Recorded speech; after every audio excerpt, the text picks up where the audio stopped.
I watched you have sex. I think I made eye contact with you. You had a stapled smile to your face the whole time. How weird is it to like just having sex with someone and you look over and you just see me like smiling like. Hey guys, it's me, Stefanie Maegan, your host of Broco Therapy, and guess the fuck what? We have Vanessa Duffy on the pod. If you don't already know who she is, I'm so excited for you guys to meet her.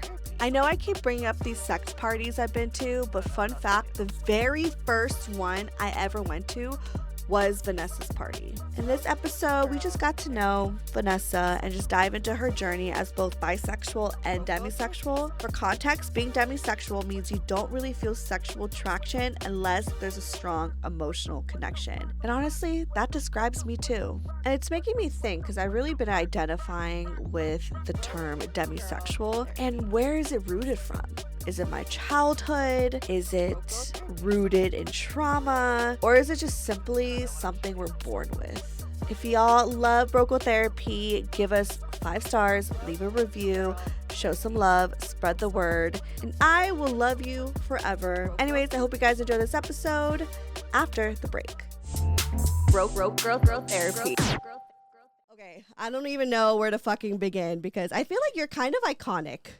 Wow, thank you. So are you. Like you, first off, beautiful. Thank you. And as are you. And I just feel like so we've been following each other for a while. We met each other through the twins like a year ago, I think it was more than a year ago. Really? Yeah. Holy fuck. Yeah. Honestly, the last 5 years, all of since kind COVID, of the same. Why not? Like 2022 to 2024 feels like the same year. I could see that. Like I'm a little like confused with timing, but yeah, so we met, and I know that we've like followed each other for a while, and I've always just been like, I just love how like confident you are, and how like just owning like your sexuality. Like I just think that like the moment I met you, I was like, wow, like what a really dope person. I had to find confidence in my awkwardness and lean into that. So I am confidently weird, and I'm like, great, if that works, yeah, perfect. But I think that's the thing. It's like it's confident, but it's not like this. And it like there is that like weirdness, but I think that you like own it, you know, versus like where you're confident, where it feels like you're overcompensating. You know what I mean? Like you have to be able to laugh at yourself. Exactly. And I'm like, all right, yeah, I'll be the first one to laugh at myself, and people are like.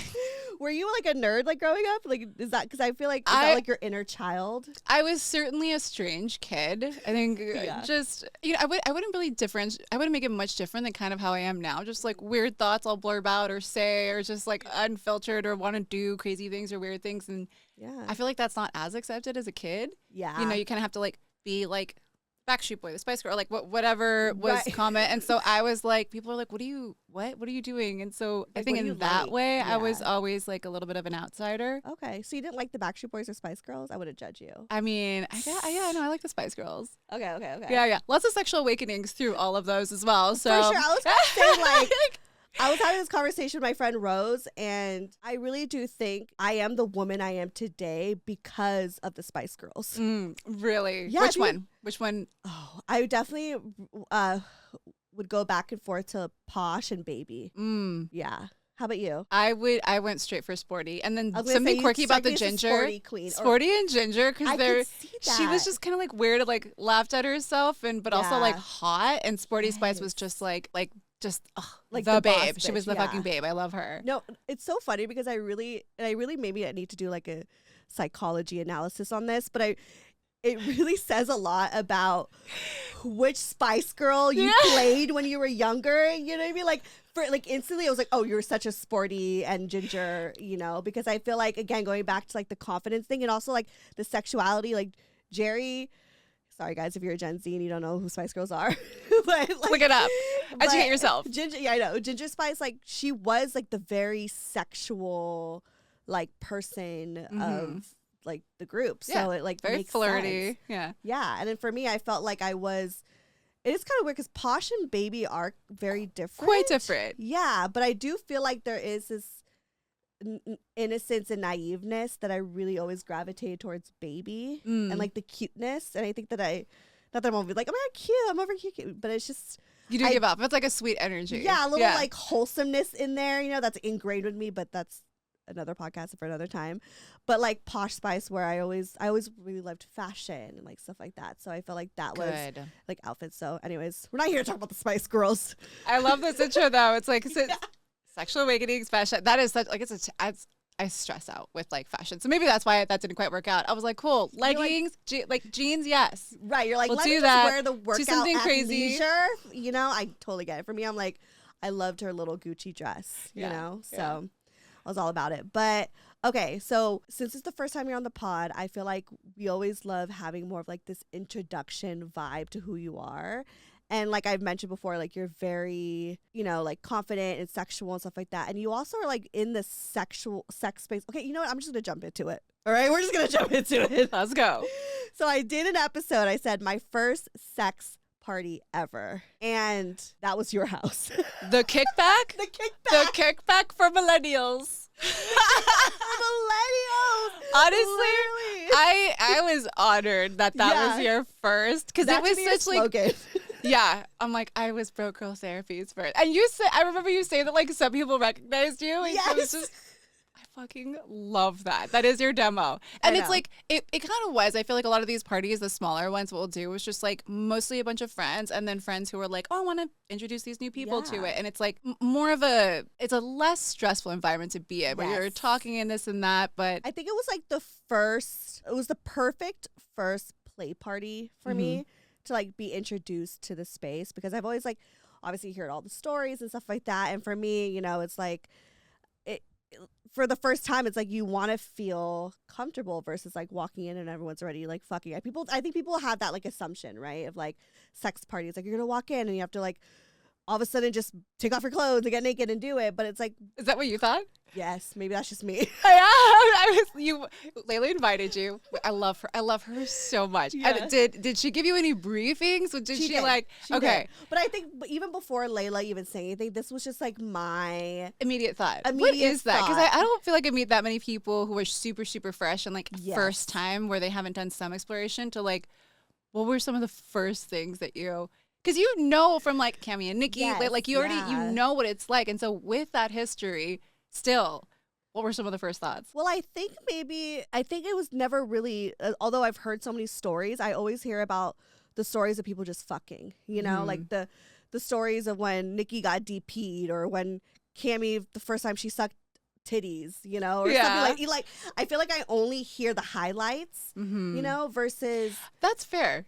All the crazy stories. So you just think like this is happening everywhere all the time. I'm just going to walk in and it's just like this immediate thing, you know? And so I'm, you know, even though I'm like, does it really work like that? You know, so I'm unaware. I'm only hearing about the highlights. So it was really comforting to like go into it. It was just like, oh, this is a millennial kickback, you know? And like, I think the reason why... There's some chill parties. Exactly. And some are like hundreds of people, and it can be so overwhelming. And I went to the play like a couple weeks later, you know, so I feel like now I have... You're like a pro now. I'm like a pro now. I mean, not even. We got to get you to Lovely Fate. You've got to do the full circuit. We've got to send you to all of them. Come to the Lovely Fate one. We're going to get, And I need to like definitely document my journey through all, and I obviously am. Yeah. But I just feel like the kickback was perfect, because I think me calling it the millennial kickback was almost like my way of feeling comfortable in a way, because as someone who's like grown up in the suburbs, who used to throw like house parties or like go to house parties, you know, like that was the thing you do in the suburbs as kids, you know, or not even as kids. I was like 19 or whatever, and young adults. And I mean, I wasn't underage drinking, but just kidding. Yes, of course not. But yeah, of course not. But you know, as young adults growing up in the suburbs, like that's the environment, you know? So me just kind of like connecting the dots was like, oh, it like made me feel comfortable. It's like, it's just like those parties, and you do well in those parties anyway, you know, like you made out with people at those parties, and you walked in on people having sex all the time. So now it's just all intentional. It's like expected. And that was the thing. I've walked in, weirdly enough, and I think this was kind of an unusual thing, and I don't think all of my other friends really went through this, but I would always walk in on people having sex. It's part of your destiny. It sounds like part of my destiny. Yeah. It's like we're gearing you up for this like, very moment when you go to Vanessa's kickback, and then you just go. We might claim to fame. I love it. I know, exactly. So that's why I was like, oh, okay, so now just the doors are open. Yeah. You know? And so I thought that was like, I think that made me feel like really comfortable. But also what made me feel really comfortable was, you know, like your consent speech was like something that was, I know that was like rushed because people are already fucking, but you gotta get them before they start, you know what I mean? Well, here's how it normally goes, right? I think you've heard so many of the stories where it's like the social hour, right? Where it's like people hang out, mingle, see who they vibe with or don't vibe with, and then consent speech, and then kind of people go about and play. But when it's a smaller group who are already like kind of curated to some degree and already know for the most part what they're doing, they're just like, great, like maybe this goes to the comfort level. I'll take it as a compliment. I'm like, you guys were so comfortable. You're like, bam, all right, let's go. Right. And it was hot. Like I don't remember who they were, but I remember being like, at my place, oh, that's man. really, yeah. I was, you know, we'll get to the details later, but like it.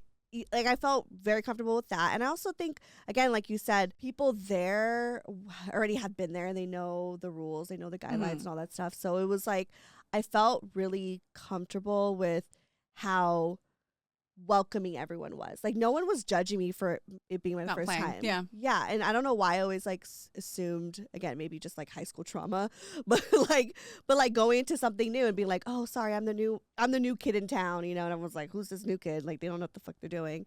So you think because you weren't playing? Yeah, or just because it's my first time and I've never been, you know. I don't know. I just, not that I was even in my head so much about it, but I think that was kind of like the, you know, like I wasn't expecting people to be so nice about it. They were like, oh my God, let me show you. Yeah. It's a big kink for so many of us. I mean, me too. Obviously, I wouldn't throw so many parties. I'm like, let me guide you through this. And Layla has that kink too. We're like, oh, it's so exciting. And people exciting. Like, I just love being a part of like that journey and that story and giving as positive experience as possible. And I think that's like, and hopefully as weird as possible. But I think that's, I know. And I think that's like the thing that I really love about like the community aspect of it, right, is that like it's not like gatekeepy or like excluding people out or whatever. It's like all about just like being really welcome with open arms and also like not judging people for like what they want to do and whatever, you know. So I think that like even just sex aside, like I think that's just like a really dope experience to have, especially in LA, you know. So it trickles down, I would say, right? Yeah, where it's like, I think when you have a good experience and someone else does, or someone helps facilitate that, and it's just like, I feel like that'll carry over. So there's so many of us where it's like, if you told me like, fill in the blank you want to experience at a party, I guarantee you there'd be at least 5 people, even if you've never met them before, who hear you talk about this. You'd be like, we can figure that out. We can literally figure that out right now if you want to do it tonight. Like it's just, there's some excitement in making that happen. Super excited. Where now you have to be super weird with it, where I'm like, you've done so much, like never have I ever, you know what I mean? But it's just like, all right, what the fuck is left? So people are thinking about like outlandish things, and I was like, all right, let's figure it out. I just saw people get fisted a few weekends ago. I was like, I feel like that was even Layla and the twins were like shocked by that. They're like, in all the years that I've been to parties, I've never seen this. And I fisted someone at a party a couple months ago. You what? I fisted someone at a party a couple months ago. Yeah, a guy, his ass. I fisted myself. No. Oh, it was so hot. So it was a guy who I was pegging, and I top him from time to time. And he was like, it was so cute. It was like a new trick that he was showing me. He was like, okay, so I just finished pegging him. He like grabs my hand and like shoves my hand up his ass, like fisting it. And he was like, I've been working on it. Like he was just so excited to show me. And I was like, oh, this is amazing. Yeah, I was so blown away. And it's like, how does it feel to be in someone's butt with your fist? Empowering. I was so excited, and his face was just looking like he was just lit up, so happy, and I was loving it. And I was like, oh my God. But like, did surprisingly soft. I want a texture. It was. I mean, just like a vagina. Frankly, like it's really soft and warm, and he obviously prepped like ahead of time because he knows that like when he crosses state lines, that ass is mine. Right. He's like always ready. We crossed it. Yeah, I like that. That was a good little slogan there. Oh, wow. Okay, so I was like, wait. It's like, let's circle back. Wait, how did you get into like wanting to throw parties and like being a part of this community? Like, when did this all start for you? I entered the scene about 9 years ago now. Shit. So when I started the pod. Yeah. God, 2016. You should do something big for your 10-year. I know. I really throw your own really sex party. Wait. I'm done. I'm coordinating. It's happening. Let's actually let's talk. Let's talk. So excited. I know. But like I've always really loved bringing people together. I think the trauma of being like an outsider as a kid, right? So it was like, okay, like if I want friends, I have to create my own experiences that I would want people to come to. And so that's been such a part of it for the longest time, where I'll coordinate travel, raves, like anything that's social, and then finding this world and then lifestyle. I was in the BDSM world first for about 2-3 years. And then there was a couple who had messaged me and my partner at the time to do a swingers party. Okay. And I remember we had like talked about it, and he was down, but also like we were figuring out what that would look like. And it was also small. It was very well curated. And maybe about... Your first kickback? My first kickback was like about 15 people. Yeah. Also probably millennial-ish. I don't know. Exactly. Like, yeah, definitely millennial. Maybe some Gen X, not Gen Z. Yeah. Well, and they knew, they I think picked like 6 new people. And what they'll do is they'll do people who they already know who might fit in. And so knowing that we had a BDSM background, they had invited people who were also a hybrid of like BDSM and swingers. Okay. And so that really helped kind of like bring on the welcoming. Everyone was super friendly. And then just from there went to like those parties and those parties and those parties. And you just start this collective of like the people who, you know, like 25 people, 50 people. And now you're like hundreds of people where we all know each other. We're like, there's play party for birthdays like every single month. And I have so much fun facilitating and creating those environments because I have background in like nightlife, like promotions and marketing and production. And I take those bits and I want to have like a fun experience with the parties that I throw. Exactly. Yeah. And I love that, like, it's crazy that like you've been doing it for 9 years, because I'm like, why am I just learning? Well, I guess it's been a good amount of time since.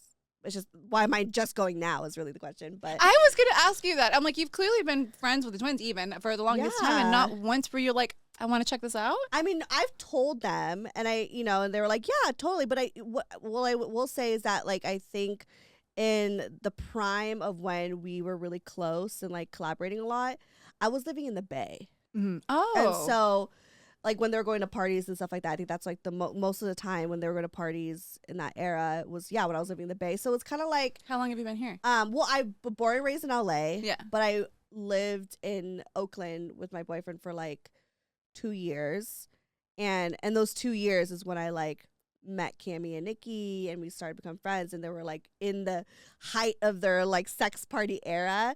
So I was like, and when I would come out and record, it was like I would come out for like a week every like 2 to 3 months, but I'd be like busy because I'm like batch recording. So I think there wasn't really enough like time and opportunities. So that's probably why. Okay. But I think like as soon as I came back, I feel like they weren't really going as much. They got into the relationship and stuff like that. So it just didn't like, timing just didn't align.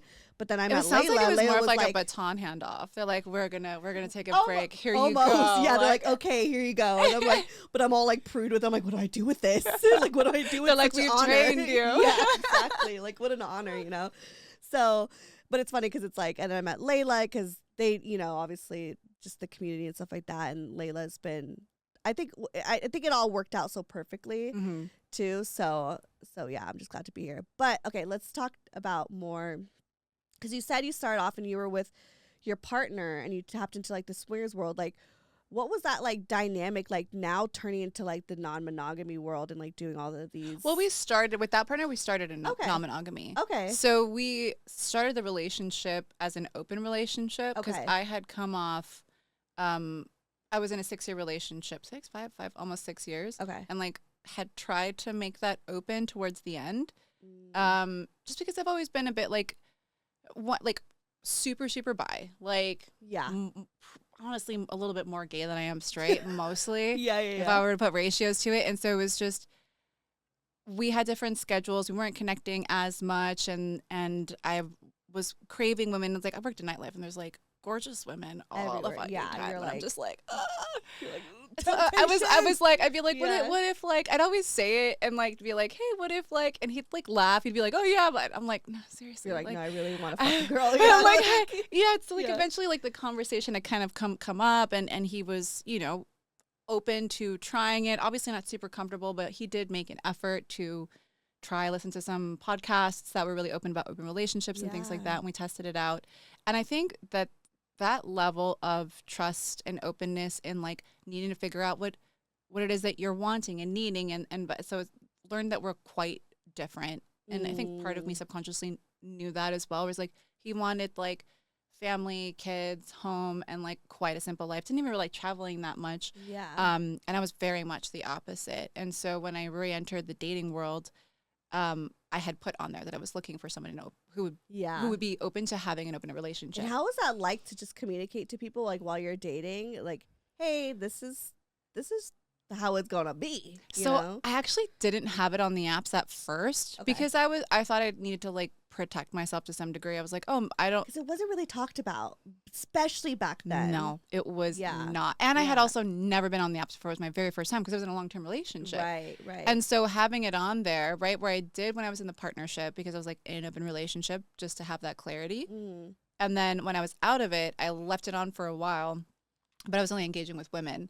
And then at some point, I was just like, okay, I want to say that I'm looking for an open relationship. But I didn't put it right off the bat because I was worried people would just be like, oh, cool, like, let me take advantage. Right. I don't know. Well, valid, though, right? Yeah. Because people are going to, like, have certain assumptions without meeting you off the bat, especially if it's not talked about at that time, or maybe the app is not really set up for communities like that, you know? But I'm very demisexual. So I like to have like a connection, and like I like going on dates. I like the desire, like the fun and the excitement before the play. I can't just be like, hey, you up, and like, you know, like, what you doing, like, still, and I'm just like, God, it'd be so much easier if I was wired that way. Wait, but that actually shocks me because I like have really been identifying with like being a demisexual too, because I feel like I never really. I always knew that I felt like I needed connection, but as I'm like learning about it, I'm like, oh yeah, no, I really need a connection.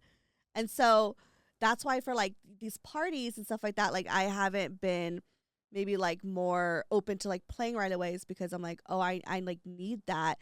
But I always had this assumption, again, my assumptions, and that's why conversations are important, is that like, you know, when you are in these environments and you go to sex parties and you're throwing these sex parties at like, that everyone else besides me is just like, oh, they could easily just do the thing, you know?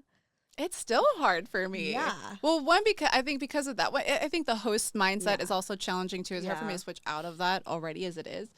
Right. But yeah, there have been so many parties where I might play with like maybe 1, 2 people, usually girls, but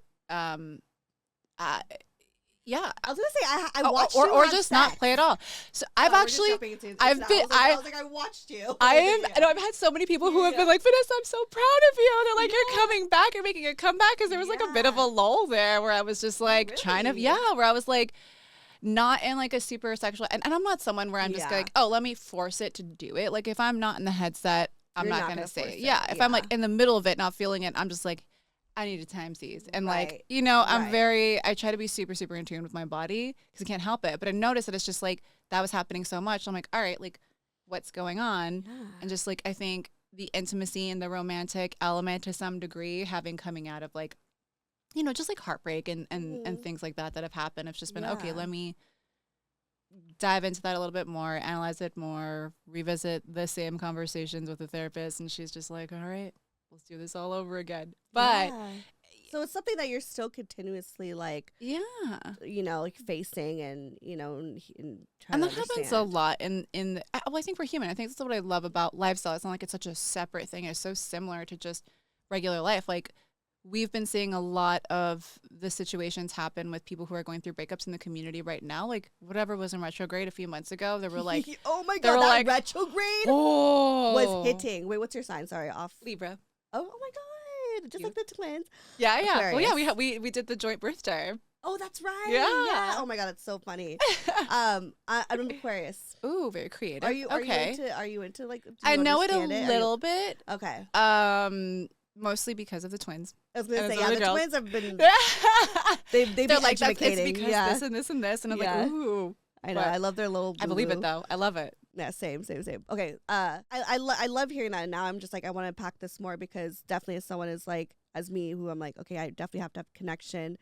Where do you think that like stem from, and like how do you kind of navigate that with like also like this lifestyle, you know? Where does it stem from? Yeah, like wanting for a connection? Yeah, like do you think that it was like it's something that we're kind of like born with, or do you think that it was the way you were raised? Like I think I'm just trying to like pick your brain. I think it's, for me, it's a bit more emotional, right? I didn't grow up with a ton of like positive role models for intimacy. So I just think that was such an unnatural part of it, which ironically you would think that would make it easier, but maybe it's, you know, you want what you don't have.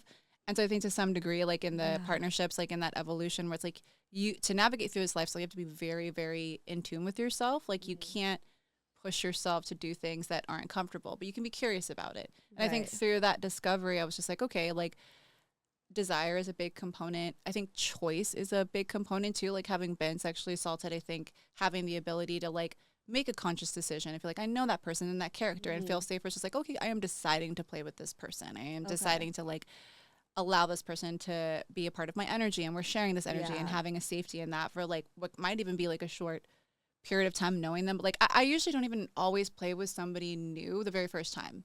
You're just like, I'll flirt and I'll vibe with someone ahead of time, and then like maybe I'll play with them the second time I see them. So it always kind of depends on the flow or the mood or the energy that you get from a person. But I think, have you taken the erotic blueprint quiz? No. So it's kind of like your love languages, but for like... I think I have, oh my God, a while ago, but I forgot what my results were. And it can shift, it can change, you know what I mean? Same way that like love languages to some degree can change a little bit. But I was pretty high, biggest was like a kink. So there's kink, there's energetic, there's sexual, there's sensual, and then there's shapeshifter, which is like a little bit of each of them. And it kind of tells you like which little brackets you lean towards most. And it kind of helps you be a better lover. You know, it's like, okay, you're translating for this person. So I rank really, really high in kink, which is more psychological. Which is big for me, like dirty talk, role play. Same. You like, I'm like, oh, like I need the mental stimulation. I'm just like, please, like, even if I'm like masturbating in bed, like sometimes I'm just like, I don't need my boyfriend to be doing anything to me. Or like, I'm just like tell me this. Like, just tell me I'm like a dirty fucking whore, and that you want to fuck another bitch. You know what I mean? Like, I need the storytelling. Yeah. You know? Because especially like, do you have ADHD? ADD? Yes. Yeah.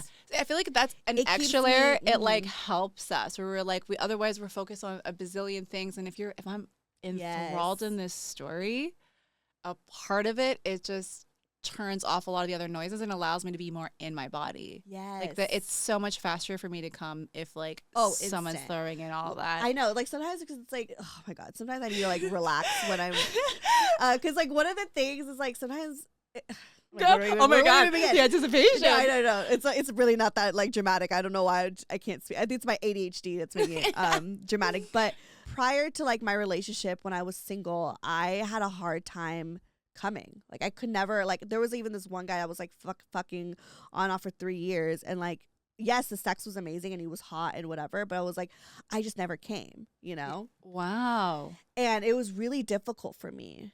But now with my boyfriend, I just come so fucking quick, and I'm like, it's like, what's different? What was the difference? I think being comfortable. I think also the safetiness of it, and I also think I'm just more relaxed.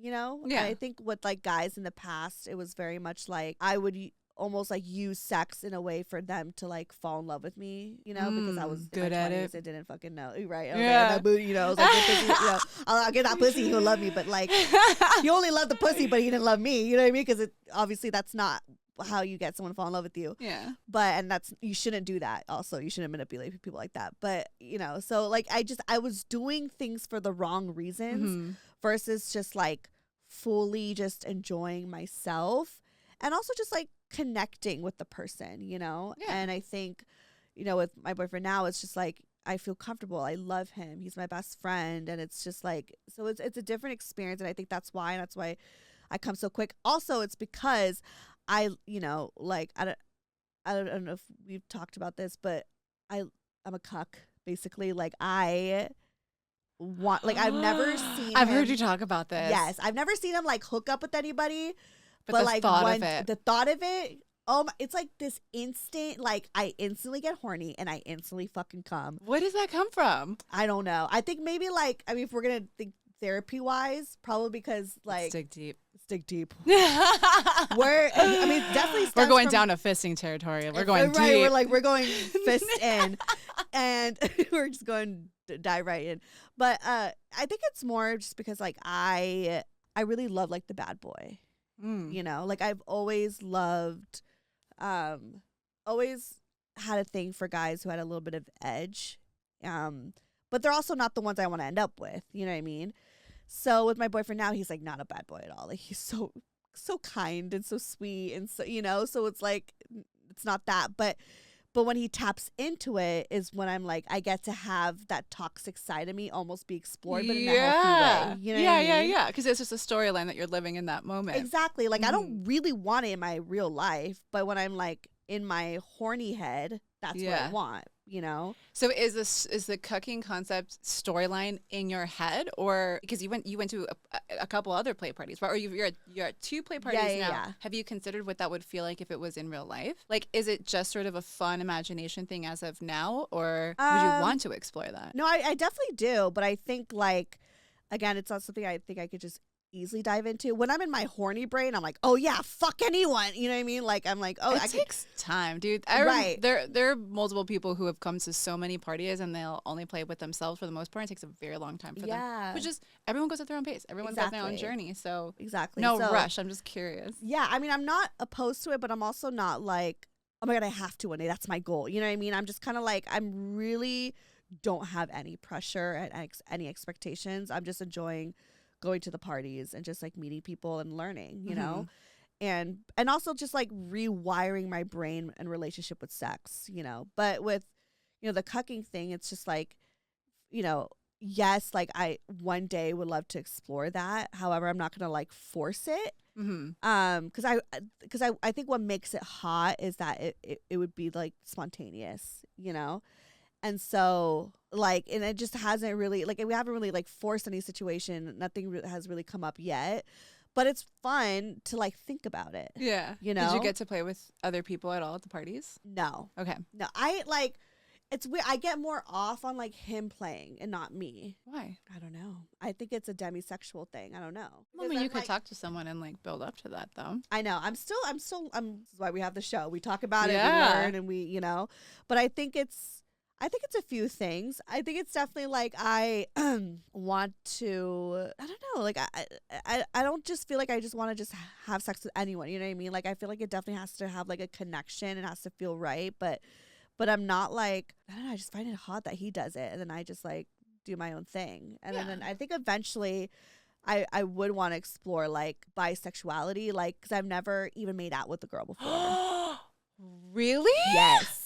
That kind of blows my mind. I know. I'm like surprised too. Sometimes I have to think about it. I'm like, really, Steph, think about it. Like, you really not made out with anybody, like any girl at least. Not even like the drunken college, high school kickback days. Damn. No, I just honestly like I've always had a lot of like really close girlfriends and stuff, and we obviously like partied all the time. But like when I look at my friends, like they're family to me, you know? So to me, I'm like, I don't even want to see them kiss their significant other. Like I definitely do have like a fear of intimacy type of thing that I'm trying to. Cheers, Sam. Yeah.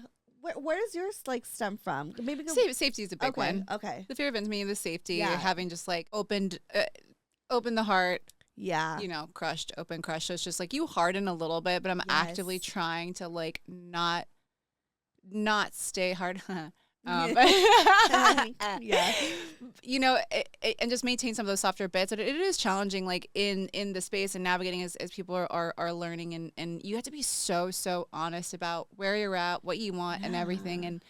And I have these challenges, and I'm someone who's like very communicative with where I'm at. I try to do it as like considerately as possible, but like I'm someone who doesn't have an issue like with difficult conversations. Yeah, same. And so like I can't even imagine what it's like for people. I could talk about it. I could do all the things, but to like act on it sometimes is like that's the scariest part. Yeah, you know. Yeah. But like, where do you think that's like? We're gonna like dive deep into your childhood. Like, are your parents divorced? What was that kind of like? How did they show you love? Because I'm curious to see if maybe we have like common. Yeah. Well, my dad passed when I was younger. My mom remarried stepdad. Very nice, calm guy. You know, my mom, like Latina, just like a little fiery and like she's my theory is that she's undiagnosed borderline. Okay. Not theory, it's like this pretty much what it was. And so it was just very volatile, like the emotions kind of going back and forth. And it's just like so That's much like my of mom my too, relations actually. with really. Yes. Here we go. Okay. I think we're creating correlations here. We're creating correlations. So continue. Yeah. And so it was like I would receive love if I was consistently catering to her and her emotions, right? I kind of wasn't really allowed to have feelings. If something was going on, it would turn into like, oh, well, I must have been a bad mother, or like I'm like, so yes. I never was able to like have room for my feelings. And if I'd receive love and thoughtfulness if I was like consistently right. And I've seen that carry over into so many of my relationships to the point where it's just like, at that point, you're kind of learning to trust yourself. I'm learning to trust myself in relationships. And so I'm like always kind of like tiptoeing, and it's fascinating going into it where some of the relationships I look back at, I'm like, man, you think you heal so much, and then sometimes you look back and you're like, you see those elements. You're like, oh, there's a lot where like I didn't enforce the boundary, or I kept allowing it, or I kept, and it's like you teach people what you are okay with and not okay with. And I think that consistent disrespect, I was just like, I gotta stop, because I'm never gonna trust someone if I'm consistently doing these things and trusting myself. And so I definitely all kind of stem through that. And then fast forward where I'm just like, one, I have to trust myself, but I'm like in a position where like I know what it is I'm wanting from relationships and desires and things like that, and then communicating that and observing and seeing if that can be a safe place. My heart can be a safe place in that setting. Yeah. And then maybe I can let go. Right. You know what I mean? So like going back to like, with your mom and like not, because I was like, and I was like, your turn. I was like, oh, do we grow up the same? We're twins. We're actually twins. We're actually twins. We are the new double team. Yeah, exactly. Sorry, guys.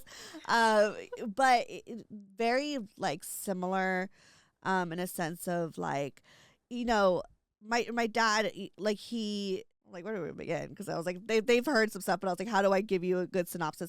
But very similar is like my mom. I don't want to like diagnose her with anything, but definitely in a sense of like how to explain Victoria. Like, it could be very high emotions, but also very much like just really strict. I mean, I had a curfew up until I was 21, so I was very sheltered. You had what? A curfew up until I was 21. Oh, wow. So it was definitely very like I wasn't allowed to do a lot of things.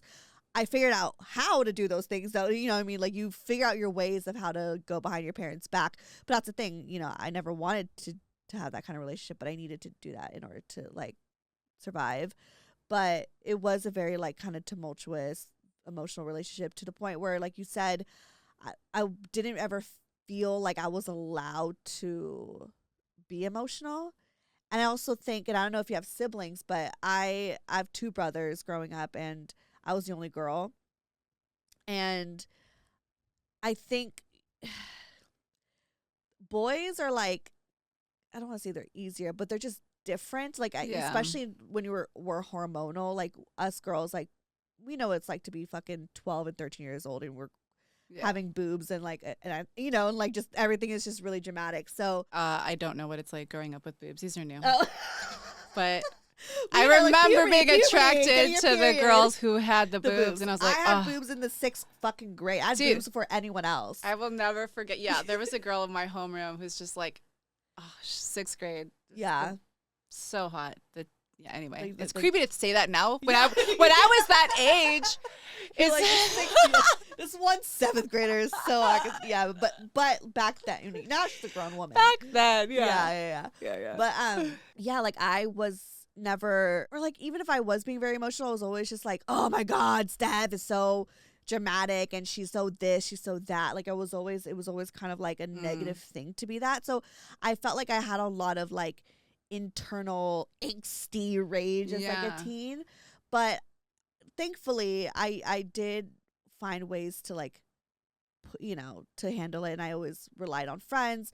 I think the reason why I have this podcast is because of that, of just being like fuck you to the moments growing up where I never felt like I could express myself. So now I'm really good at expressing myself because of it. And like sharing that journey, making it relatable for everybody who's experiencing it as well. That's why we do what we do. You know what I mean? Like, you learn. It's like if you can, like, mentorship kind of ability, right? We're just like, hey, here's my learning experience. We're just like helping guide people along the way. Like, we're all kind of just here to walk each other home. So it's like I see the similarity with you, where it's like, when you do feel very like you know, suppressed for so long that it almost is like it comes out in a way that is, you know, if anything, like, thank God for my traumas, you know what I mean? Because I love the person I am today, but like it makes sense to like the whole recipe and design of everything. Yeah. So yeah. There's always a little bit of gems that like come out of the fire, right? Where it's like now you're super open. Like I'm like usually I'm like an annoying optimist in so many situations because like my mom was so pessimistic. But like that's one of my favorite qualities about myself is like that optimism. Yeah. Couldn't have done that if she wasn't paranoid about everything growing up. You know what I mean? And I'm like, oh, they're not out to get you. You're like, were you also like did you grow up religious too? Not necessarily. Okay. I think we grew up technically Catholic, but I think it was just kind of like It was that's just what there. we were Just because like you are like she had put me in Sunday school catechism once, and like I asked too many questions that they asked me not to come back. It's like kind of Really? yeah. So like that's funny. and then I she's think not a child of God. Yeah, they're like you just have to have faith, and I was like I'm a very data-driven person, like a very Yeah. analytical person. And I was just like, and then like I brought like at young age You're too, like, where it's why just, is like Jesus annoyingly white when he's from the Middle East? Why is he blonde? Why does he look like none of this is adding up? nothing? How did the abs happen? Right, exactly. Like what? Yeah. Why is he a white man? But yeah. Like those. Yeah.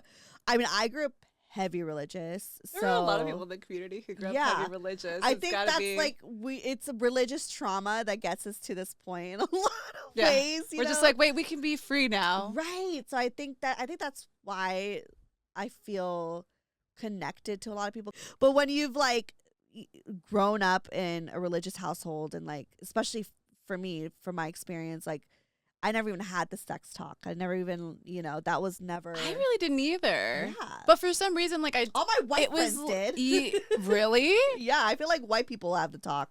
I guess I don't know. I guess it's not something I really ask a bunch of people. But that's a great question. Yeah. Yeah, I didn't have that. Filipinos, like we don't. I love being a Filipino and I'm proud to be Filipino, but like the one kind of toxic trait of the community sometimes is like just not talking about certain things and just like sweeping it under the rug. So sex was definitely like one of those topics in my household where it's just like, just don't do it, you know, and do it when you get married. And maybe my mom was Filipino. I don't know. Like same thing. You're like maybe, but also like I feel like a lot of like the what's your predominantly Mexican English. Okay, yeah. So I feel like a lot of, especially like the Mexican culture and the Filipino culture is very, very similar. So we were all colonized by the Spaniards, so we're the same. Yeah. Same thing. But yeah, so like, okay, going back to your sex party, I watched you have sex. I'm just gonna say it. I think I made eye contact with you. Did you? And then you were at the door and you were like, I was like, I was like looking. But like I just y'all, she was hilarious. You had a stapled smile to your face the whole time, and then I remember I checked in on you. I think once throughout the night, I was like, "How's it going?" And you were like, you like turned to me, still the same smile. You're like, "I touched a dick. I touched a hard dick." It was so. I was like, I was a sixth grader at a high school party. It was like literally what that was. It's like, oh my God, spin the bottle. Your joy brought me so much joy. It was honestly the best. How weird is it to like be like just having sex with someone and you look over and you just see me like smiling like. That's so weird because I honestly I do that to so many of my friends where it's like, again, I think being in the space for so long, you see so many of the same people where it's just like. You find ways to have fun with it where we just like troll each other. Like there's a handful of us where we're like, we'll meow during them playing just to like fuck around or like we'll do weird ass noises. That's funny. And just trying to make each other laugh. Yeah, and I'm just like jolly watching you like, and I'm like sipping on my drink like, oh, look at that, you know. I'm telling you, it's just weird. Can we talk about it? Because I was like, I remember watching you give head because I was like, oh, I want to know how she gives head because I feel like. You were studying. She had you had notes out. Because I always like to see people's technique, like, like I don't know. I'm like, do we do the same things? You know, like, because I think it's one thing to like watch porn, but it's another thing to like watch people you know have sex. Yeah. You know what I mean? Yeah. Or like, or see it right in front of you. I do. I'm a front row view kind of person. Yeah. With their permission. But And they it's know like, I'm like and a it's not front even row like creep. me like getting off. I'm just like studying, you know? And I don't know if that's even weirder, but I want to hear the notes. yeah. I want to hear the like, notes. I remember because the first thing was like, I saw you give head. Who was I with? Well, first off, y'all looked hot. So we all, you know, it was great to watch. Thank you. But it was like, but I was more so looking at the technique and like you giving head because I was like, oh yeah, like how does she do it? And because you just strike me as someone who like knows how to give head. I like it. I do You like do? it. You like giving yeah, head? for girls and guys, I do really like it. Okay. Yeah, because I honestly, I don't really like giving head. And I'm trying to like rewire that thought because like how awful is it for my boyfriend that I don't like to give head? You know what I mean? Probably a big bummer. It is. And Do so you like to get head? Yes. Okay, I love that because I feel And like a lot yeah. of women, they're just like, oh, I don't really like getting head. And I'm like, I love getting head. Are you I was kidding like me? that too, though. Like, Yeah. it took me a while to just like get Because there's comfortable always, where like, I'm just like, shame oh, with our body parts. We're like, oh my god. yeah. Like, what if Or like the I'm- people pleasing. It's just like it's hard for me to Yeah. receive for a very long period of time without me feeling like I need to do something in Yeah. return. And so we're having worked through all of that. But like, I also Yeah. think it was like I wasn't particularly sexual in like high school or anything like that. I was very much really? flirty, but I didn't have When like did you lose your virginity? technically like 21. Yeah. Chosen virginity was 21, Sorry, and I I don't like, know. but it was like like I loved like again energy. But I was honestly, like the banter, the flirtiness, and that Yeah. stuff. And so, but a lot of it like started later on where it was just like foreplay. So I think for Yeah. me that was like a hybrid where Mm. I didn't have to stress about sex. Where it Yeah. was like clearly I like wasn't fully like ready Yeah. for it. Wait, when you first had, we're gonna go back to you having sex later, but we're gonna talk about your sex in the past. When you lost your virginity, was it to like your first love? Was it to like a No. hookup? Okay. It was interesting, right? Because I had always sort of mentally romanticized it or came up with like the excuse where it's like, oh, it's just like Yeah. to be with somebody who's like I'm comfortable with, I really enjoy, or Yeah, like my person. yeah. I didn't really have like find my person who I'm gonna run away with and get married. Like I never had those thoughts really. I think not having a ton of like role models and the success of that growing up, so just Yeah. never really tied it to it together. But I at least wanted it to be someone who I had fun with and I really Okay. enjoyed. And so Yeah. it was that, you know, where it was Yeah. like I was moving back to California. I was living in Hawaii at the time and he was moving back to like Indiana or whatever it was. And so Yeah. it was like, all right, it felt romantic in that sense, right? Because I'm just like, we'll have this moment Yeah. and then like not have to see each other again. Wow. Okay. Because I always say that the way that we lose our virginity kind of sets the tone of our relationship with sex. I'm still kind of reworking this thought, and I don't know if I Let's hear stand the by it theory. 100%. Because I also know that we can Dr. also change Stefanie. and evolve our relationship with sex. So I understand that too. But I think that there's like this underlying kind of like thing that happens because, so for instance, and again, this is a working theory, but for instance, like for me, you know, I lost my virginity to like my first relationship, my first love. I was with him for like 5 years How old were you? and 16, 17. That's not bad. Yeah. So, he was like my high school like sweetheart, very like Corey Topanga, you know. Oh my vibe. God, yes. Yes, and so More millennial talk. I know millennial Boy- talk. Sorry, Boy meets girl, boy meets world, boy meets. Boy Meets World. Yeah. And I fucking love. Which I grew up on pop culture and television. That's why I have these, you know. But yeah, so like I lost it to like my first love. It was a thing. And then I have another good friend of mine, Six Fears. She lost her virginity. It wasn't like a one night stand or whatever, but it was like kind of similar, like a friend that she kind of grew up with and they like hooked up and had sex, but it wasn't a relationship. And I don't know, for her, she always had maybe a healthier relationship with sex. Like or maybe I don't want to say healthier because I know that we're all like, it's nuance and stuff and subjective, but like she always was really good at just like having sex without like the assumption of a relationship. Like it was almost like she was a lot more like confident in her sexuality in that way. Versus me, where it was like I lost it to like my first love and we were together for 5 years. That was like the person I was like fucking.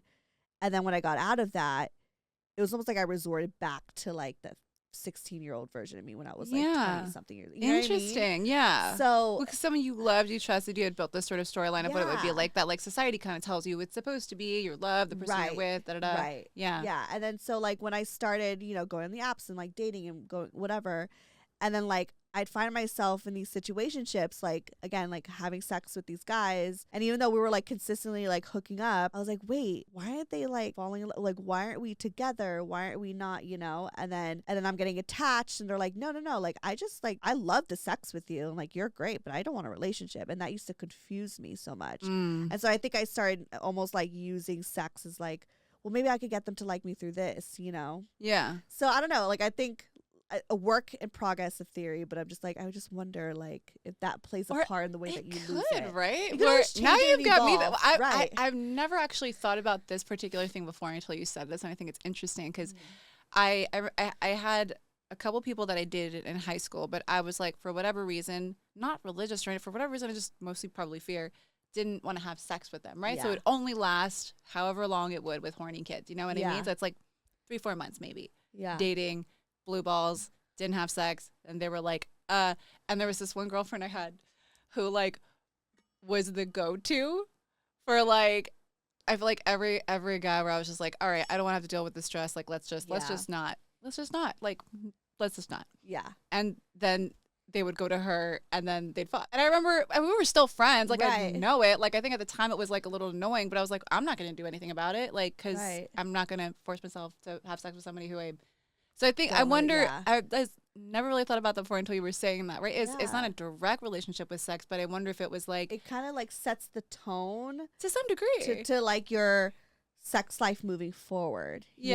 You know? And so, and again, we could always change and evolve because we're human, but I think it kind of like almost sets the foundation a little bit. So a work in theory, but that's why I like asked that because I was like, I wonder if that played a part into like your sex life even now, you know, if just like maybe, which I'm also like kind of maybe conflicted a little because I know that like you said has to be this connection, but I think that does tie in because I think like when it comes to the sex component, like, but sex isn't everyone's anchor, if you will, everyone's anchor or their why in lifestyle is very different. For some people, it might be sexual. For mine, it's not. Yeah. For me personally, it's, the community is a big part of it, having like not been accepted by people in my weirdness younger, where it's like, here's a bunch of people who are weird and embrace it and support it. Yeah.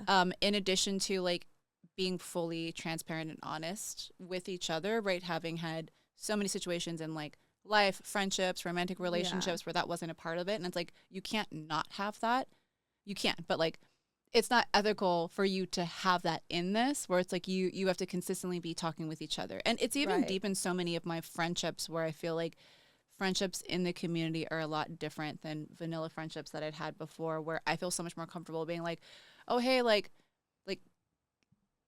would you mind like maybe like let's take a moment, or let's take a breather, or like let's chill, or let's do this, or let's do that. And they feel comfortable saying the same thing to me. And it's just like, I've never had that kind of like honesty and transparency, and I love that. I'm like, this is how we should be all the time. When you say like take a break, is it just even non-sexual? Like, I wasn't even thinking sexual settings. Like there's this girl who just like if you have. It's just in all around things. It's like easier to communicate. Yeah, well, and it's like I have friends in like different kinds of stages of whatever journeys they're going through. So the first thing I thought of was just like a close girlfriend of mine, where she tends to lean a little bit more anxious, but she's like from our friendship starting, and that anxiousness and like needing to be glued at the hip initially, or like moving around, or just like needing reassurance a lot in the beginning. So I'd just be like, hey, like I'm not mad at you. Like I'm just like focusing on work or this or that or party, or like I have to socialize or do the rounds, and then like. For her to get to that comfort level of just like, oh, okay, no, I know her now well enough that like she'll vocalize to me if something's wrong, and she'll vocalize to me if she's like, hey, I just need like 10 minutes of your attention and affirmation, and then we'll do that. Versus I've had vanilla friends in the past where it's like, and I can't stand this, where they're, you know, something's wrong, and then you're like, is everything? They're like, no, I'm fine. Oh my god, I can see, I see what you're saying, because as a woman, I've definitely have experienced like those types of friendships, and I agree because even just having this podcast, I've realized the friends that I have on here, like pretty often, because I have like reoccurring guests. sometimes I'm like, it's so much because we talk about so openly about everything, right? Like our sex life and our this and that. Sometimes it's like so much actually easier even off air to like to tell them how I feel about something that is kind of an uncomfortable conversation versus someone where it's like we don't have that rapport because we haven't like breaking that barrier yet. And there's something about like sex and like the community and like when you, because sex is such a vulnerable topic, you know, that like if you're able to communicate in that world, that you could kind of communicate in so many ways. Yeah. So I get that. I get that for sure. You're definitely learning hardcore skill sets on being vulnerable and communicating, right. And like it's changed my life so much. So I'm just like, that's why I'm so active in it, cultivating it, and like hold space for friends who are going through challenges. If I witness it, because you know how you can tell like energy. It's like in tune. You're just like, okay, something's like a little bit off there, and if I'm close with them, I'll like follow up a day or two later, and I'm just like, hey, how's it going? Like, want to grab coffee or whatever it is, and just like seeing how people operate. Right. And how you can help and contribute that. Because it's healing for me too, right? Where I'm just like, I wish I had that. So it's like, maybe not necessarily selfishly, because like it's mutually beneficial, but like I enjoy doing that. I enjoy fostering an environment for people to be more open and communicative. It's very if they Libra want to. Of you. Like you're like, let me put in the balance. Yeah. To, you know, like to these taboo like moments and like make everyone feel special. And, you know, so I think that's like, we're gonna put it to the stars. It's very Libra of you. But going back to like I don't know, we feel like I have to wrap up, but I have like so much that I want to say. But going back to like the whole setting the tone of like our like sex life, of like how we lose our virginity. Like I feel like it all makes sense. Like going to your story, how you said it was like a friend and like you felt really safe and you like just romanticized. It was someone it was someone I was dating. Oh, it was someone you were dating. Oh, okay.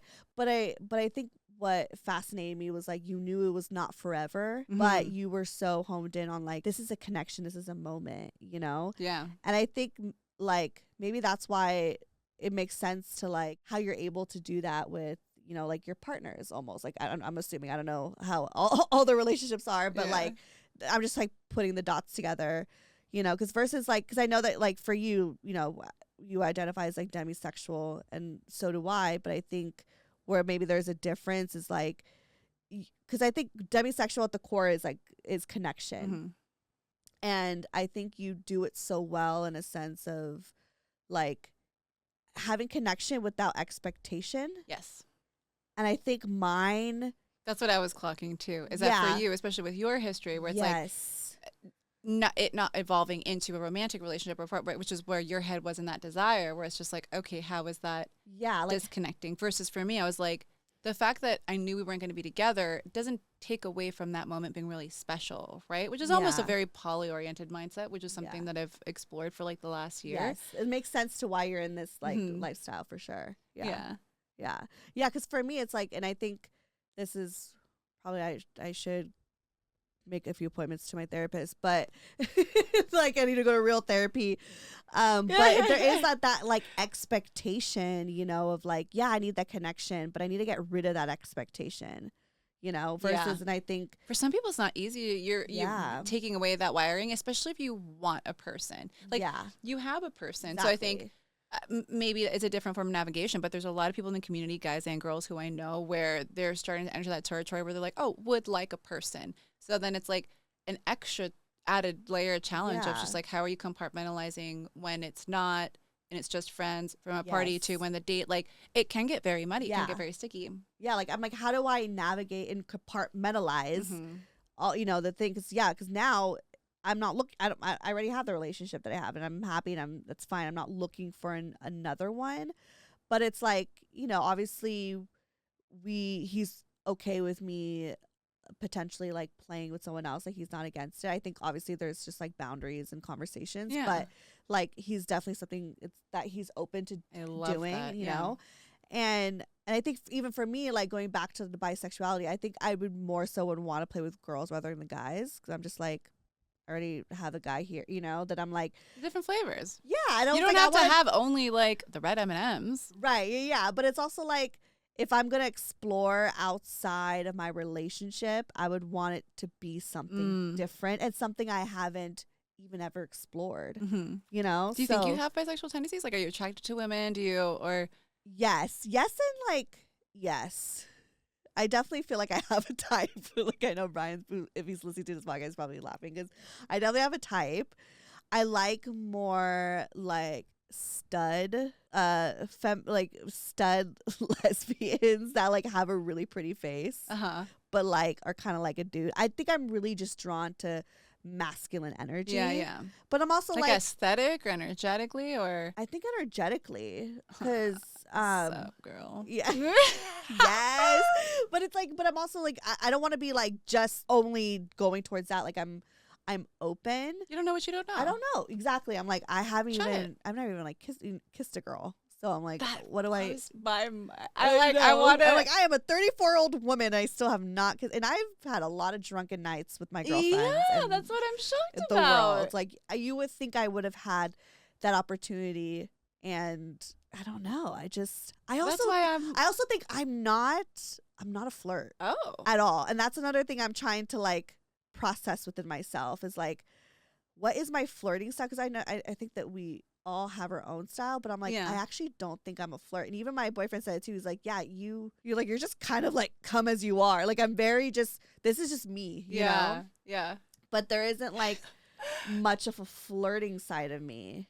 How interesting. You just like, do you typically have your relationships in the past tend to go on like the friendship route and then it'll evolve and like the ones that are like done well. Yeah. And I guess the ones maybe where it wasn't like, I guess it was like they would maybe be more bold to flirt with me. Like they would be the one like, oh, they'll compliment the me. aggressor. Yeah. The aggressor. Yeah. And so then I would obviously lean into that if I was, like interested or not. But like even then it's like, yeah, I'm not a flirt. Yeah. So I mean, baby spice. So I got it. Exactly. Like it's just like you're like, wholesome. Come to me. Like, just a little Delulu maybe, or maybe I don't know. I just like come to think of it.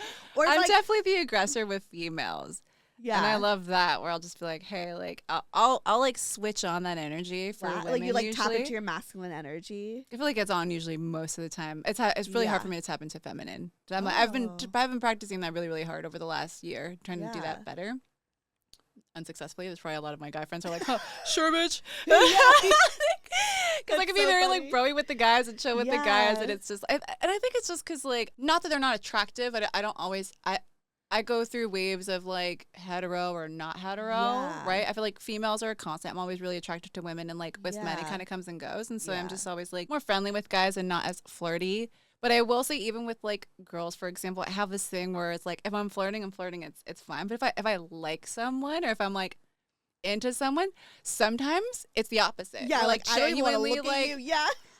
I will never forget. There was this girl like took on a date. I was like really feeling her, and then like we went to see me and one of my close girlfriends. We went to go to like a group gathering where we were for somebody's birthday.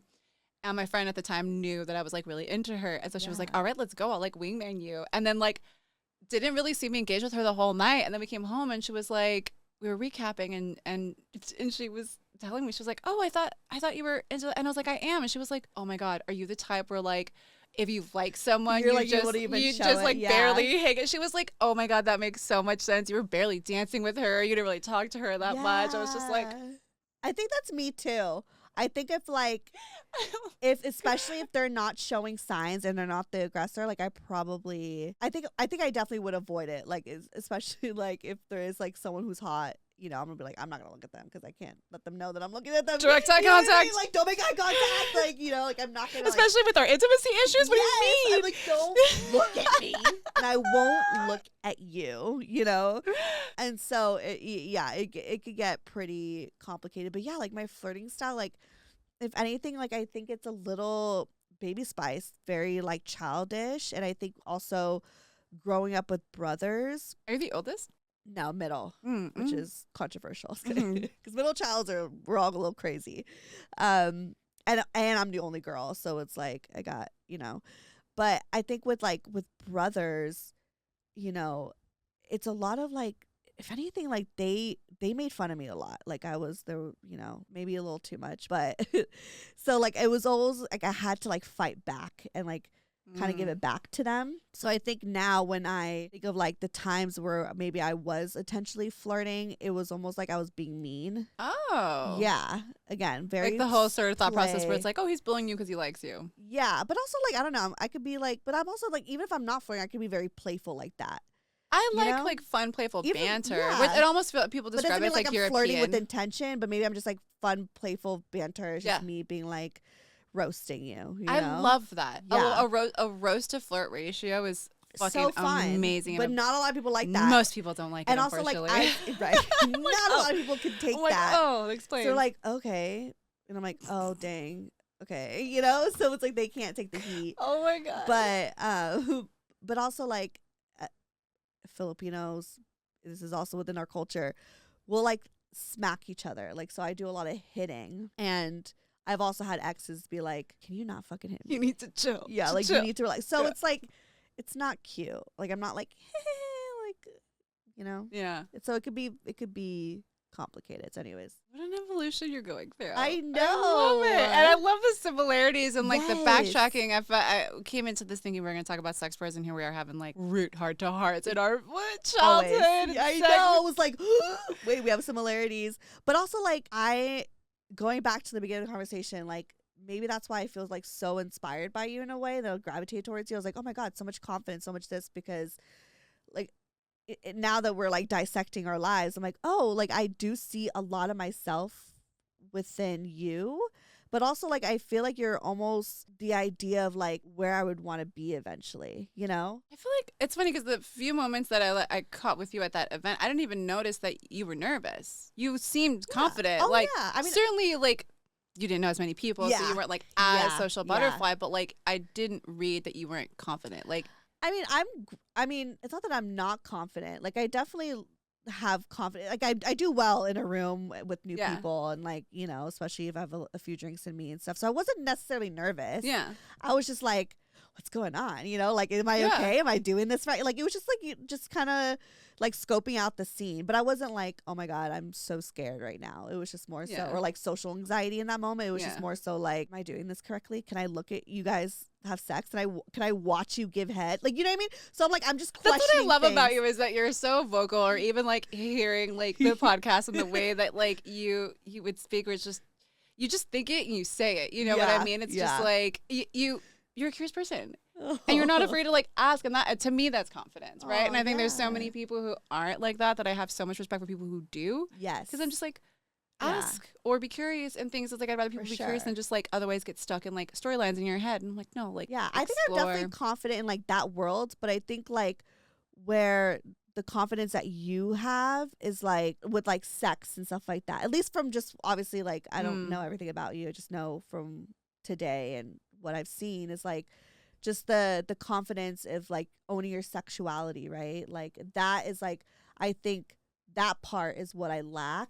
That I definitely, if anything, like I see a lot of similarities of me in you that I'm like, oh, like it could look like, it's almost like now I know what it could look like and how it could feel like almost in a way, especially with you being like a demisexual and stuff like that. Like, I don't know, that just like, I was like, oh my God, okay. Yeah. Okay. Yeah, So a it's lot of people are. We're so not like, all wait, just this like is- boom, like I just thought everyone was just boom, put the dick in the doom, you know, and then everyone was just fine and everyone's dandy and okay. And like, to me, I was like, oh, like, it's almost like it could be transactional. And then but I'm not seeing everything, right? Yeah. I'm only seeing what's right in front of me at that moment, but I don't know what the conversations are like. I don't know what the chemistry is, you know? So it's like, that's why these conversations are important, because it just normalizes all of that. So. And I think that's why the social hour of play parties is so important, because it is that yeah. Otherwise, you wouldn't even need that lube. You know what I mean? The lube is so full. You're Yes. just like, all right, cool, get to like, it. I need some foreplay, and sometimes conversation is foreplay. Yeah. You know? Yeah, So. that's so true, right? Because sometimes Yeah. it's not even at the party, where it's like it's gotten to the point where like there were so many parties where I was having challenges getting into the mindset of play, and like I understand the other side where it's like guys can be nervous and don't want Yeah. to come off as too aggressive, and so there was like two things working against me for like not playing at parties. They're always like, you Yeah. look so busy, because like I produce like so many of the LA parties, Yeah. and they're like, we just didn't want to like move it. And I was like, okay, so it's gotten to the point now where it's like I'll look through the list and I'll be like, okay, who do I maybe want to experiment with playing with? And I'll message them ahead of time. And I remember guys used to do this to me. Guys and couples and stuff like that used to do that to me, where they message me. They're like, hey, saw you on the Particle, or saw you on whatever, and the invite list. And like, we think you're like really cool. Like, would love to connect if you're open to it. And like setting up some form of success so that you have that conversation before a party. And I used to think like, wow, they really went above and beyond. So now I'm just like, oh, I have to do that to like get me into that mindset with like people who I know and I trust. I'll be like, hey, listen, even if it looks like I'm busy, unless it's something that looks like it's super urgent, right? Just like you have permission to just like yank my hair and start making out with me in just like the middle of whatever I'm doing. It's like happened a couple of times. I'm like, you're like, yes, hot. Yeah. You're like sex on the job. Really? Yeah. Oh my God. Well, this was very therapeutic. I know. Oddly enough, like I learned a lot about you. I learned so much about you, and I feel like I definitely want to have you back on because I feel like there's so much more to dissect, and this is just the beginning. But yeah, I mean, do you have any like last words or any like closing speeches? I don't know. People I'm excited for your sex journey and this, and like seeing where you're coming from and stuff. So it's like come to Lovely Fate. I saw the marketing director for Lovely Fate. And then he co-produced Kinky Comedy, which you didn't make it to the show, but come like-minded people, kind of like without the pressure of being at a play party, you can socialize and have that like mindset and engage with people who are also open-minded and kind of less pressure environments. And then Lovely Fate, because you have to do your rotation of all the LA parties. I have to go. It's my goal. If you guys are listening and you throw parties, invite me. You too. Yes. Yeah. Let me know because I'm down to go to all of them. Yeah. And I mean, I'm throwing a massive BDSM party at Lovely Fate on September 5th.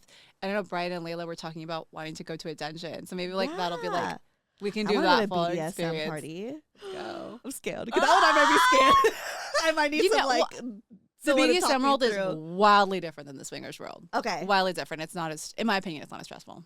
It's not BDSM? Really? Yeah. There's not a lot of like play conversation things happening. It's kind of like people go, they like to do their tactical thing or meet like-minded people. There's not a lot of like the swingers dynamic in it.